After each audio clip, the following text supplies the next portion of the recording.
Chers investisseurs, j'espère que vous allez bien, que vous êtes en forme, que vous passez une belle journée.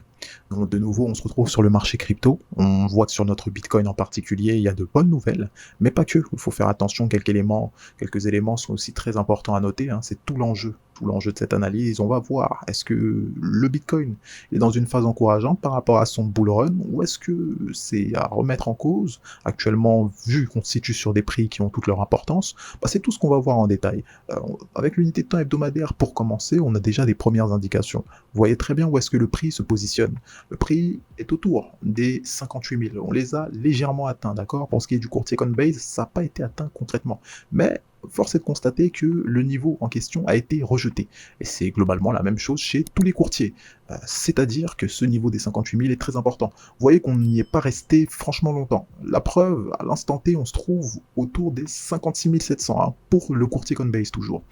Regardez un petit peu ce que le prix a fait, d'accord. On s'est situé sur des niveaux de clôture, ouverture, hein, de la semaine du 15 et 22 février. Pareil, hein, pour ce qui est de la semaine du 3 mai et également celle du 10 mai, donc ouverture, clôture, également ça a été rejeté. Vous voyez globalement qu'il y a eu du travail sur ces niveaux de prix-là, durant les semaines des mois précédents. Donc c'est à prendre avec vraiment une importance, parce que ça soutient cette idée que ce niveau est important. Donc on l'a pas cassé d'aussitôt, où il a été rejeté dans un premier temps, mais c'est encourageant, parce que si on le casse, vous savez très bien qu'on va aller plus haut. Mais ceci dit, actuellement, il nous sert de plus de barrage qu'autre chose. Donc c'est à prendre en compte également. C'est un point qui est très important à corréler avec le fait que la tendance haussière, malgré tout, se poursuit. Elle n'est pas remise en cause concrètement, hein, puisque en unité de temps journalière, vous apercevez à quoi ressemble la journée d'hier. C'est un chandelier plein, c'est un chandelier haussier, on le voit très bien, qui a même avalé globalement la journée du 10 octobre. Donc on s'arrête, on clôture sur une résistance journalière, on commence à retracer une partie de ce chandelier en début de journée, là, c'est globalement ce qu'on est en train de vivre. Vous savez très naturellement qu'on va s'attarder sur le haut, la moitié même de ce chandelier. Où est-ce qu'on va y aller jusque-là? Et à partir de là, on va voir s'il y a des points d'appui très intéressants, notamment dans les unités de temps inférieures. Vous remarquerez, avant qu'on essaye de zoomer pour essayer d'extraire plus d'informations du marché, que nous sommes à un niveau très précis, d'accord. On a fait l'effort de venir se situer sur une petite résistance journalière après avoir touché le plus haut, justement, de la journée du 10 octobre. C'est globalement ce que vous observez, hein, sur le marché lorsque vous cherchez à bien l'étudier en essayant d'extraire ses caractéristiques, c'est-à-dire le comblement de vide. C'est globalement ce qui se passe très souvent. Donc vous remarquerez, en somme, là, l'état où est-ce qu'on se situe, c'est-à-dire on est donc dans une phase de petite contraction. Ce qu'on attendrait, c'est de venir chercher cette fameuse ancienne zone de compression. Donc on parle du haut de celle-ci. Ce n'est autre que la ligne, hein, cette ligne que vous apercevez, qui n'est autre qu'un support maintenant, qui fut une résistance en unité de temps 4 heures par le passé. On se souvient de ce fameux triangle de compression qu'on avait, qui a été cassé par le haut. On attendait donc naturellement un bon pullback dessus. Et il a globalement eu lieu hier, hein, durant la journée, mais il peut tout à fait venir, hein, encore une fois, se manifester, hein, ce fameux pullback qui constituera une petite opération. On l'a spécifié déjà depuis hier. Petite occasion non négligeable, avec un risque tout à fait maîtrisé comme d'habitude, hein. On ne cessera de le répéter. En plus de ça, vous apercevez que le fait est que même si on a comblé, encore une fois, on a parlé de ces histoires de comblement de vide, même si on fait des comblements de vide, donc on retrace globalement la hausse qui s'est passée hier, c'est important de toujours garder en tête cette éventualité que le Bitcoin peut retracer pas mal. Parce que vous savez très bien qu'une hausse effrénée s'en est suivie, avec des contractions tout aussi légères, mais tout de même des contractions qui donnent donc du mérite à cette hausse, mais on sait que le prix n'aime pas forcément le vide, hein, d'accord. Donc on fait attention à ça. D'autant que la tendance haussière, elle est très très bien marquée, et le prix n'avance pas en ligne droite. Une tendance haussière, à un moment ou à un autre, elle finit par s'affaiblir, finit par se contracter, et ça serait bien que, avant ça, en effet, vraiment des plus hauts. Puisque là, force est de constater qu'on s'arrête tout juste à des niveaux importants. On parle des niveaux des 58 000, mais on n'y va pas plus haut. Parce que en termes d'opportunités, si vous voulez vraiment savoir où est-ce qu'on va s'attarder. On l'a spécifié déjà depuis hier. On a dans un premier temps ce niveau-là des 58 800, mais c'est un peu agressif, d'accord? Nous, on attendrait les 55 500, on l'a spécifié hier, d'accord? C'est parce qu'on attend un excès du prix, un excès baissier, puisque le marché aime bien travailler sur les excès, ne l'oubliez pas. C'est comme cela que la plupart des débutants se font stopper, et le pire, c'est qu'ils ont du mal à le concevoir, du mal à l'appréhender.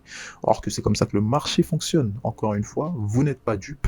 Tout dépend de la manière avec laquelle vous regardez le marché. Avec quelles lunettes vous l'interprétez? Est-ce que vous l'interprétez comme un débutant? Est-ce que vous l'interprétez comme un copieur ou qui ne sait que copier? Ou est-ce que vous l'interprétez avec un œil prudent, un œil d'une personne humble qui cherche à apprendre?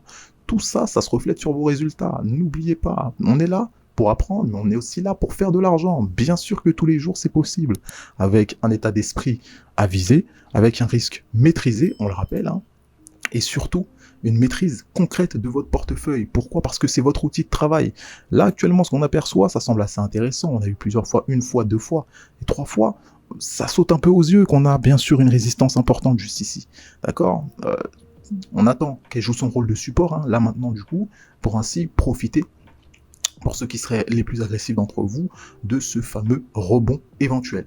Donc on va attendre. Globalement, on a eu deux phases de hausse hier. Une première phase début de journée, petite phase de contraction, une deuxième phase en fin de journée. Donc on aperçoit globalement qu'on est dans une petite phase de contraction très importante, qui a toute son importance, et qui nous donnera le pas, hein, pour la suite de cette journée. Donc premier scénario, vous le savez, on attend naturellement retour sur les 55 500. On observe le prix, bien entendu. Si on n'observe aucun signe de vrai rebond, eh ben, on passe notre tour. Des opportunités, on le répète, il y en a plein.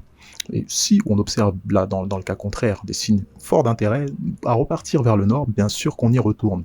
On y retourne, et avec une opération bien maîtrisée.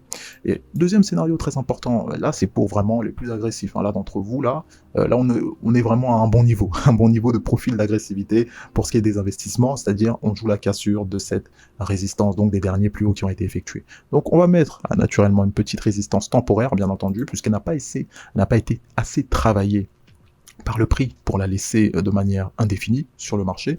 Donc là, actuellement, c'est temporaire. Hein. Le tout, c'est d'avoir un esprit bien avisé lorsque le prix va arriver sur ces niveaux, pour ainsi constater si la cassure semble vouloir être réelle.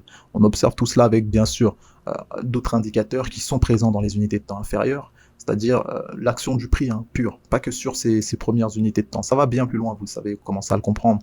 Petit saut rapide, hein, cependant, sur Ethereum, qui nous fait pas mal de vagues lui aussi, hein, vraiment avec beaucoup plus d'amplitude, et cependant pas de plus hauts qui ont été effectués. Donc pour ce qui est d'Ethereum, on est toujours dans un petit peu de faiblesse, hein. On a tout de même une hausse, c'est vrai, mais une faiblesse à créer des plus hauts, parce qu'on situe, ça, ce qu'on est en train de faire là, c'est plus un range qu'autre chose, hein. Ok, ça ressemble plus à de la compression qu'autre chose, donc on va tâcher d'être un peu plus prudent, prudent sur Ethereum, puisque les occasions ne sont pas réellement intéressantes. Vous savez que l'unité de temps journalière fut haussière hier, cependant on retrace globalement, hein, cette hausse, notre semaine aussi, donc on fait attention également. On a des signaux qui ne vont pas forcément tous dans le même sens. C'est ce qui justement devrait amener plus de prudence. Donc vous avez vu que le tour est assez clair. Hein. Les actifs, les deux actifs là qu'on a l'habitude d'analyser, ont globalement une bonne tendance haussière pour ce qui est du Bitcoin, mais Ethereum un peu moins. Donc on fait attention à ça. Prenez soin de vous, de vos finances, et quant à nous, on se retrouve à la prochaine. Bye bye.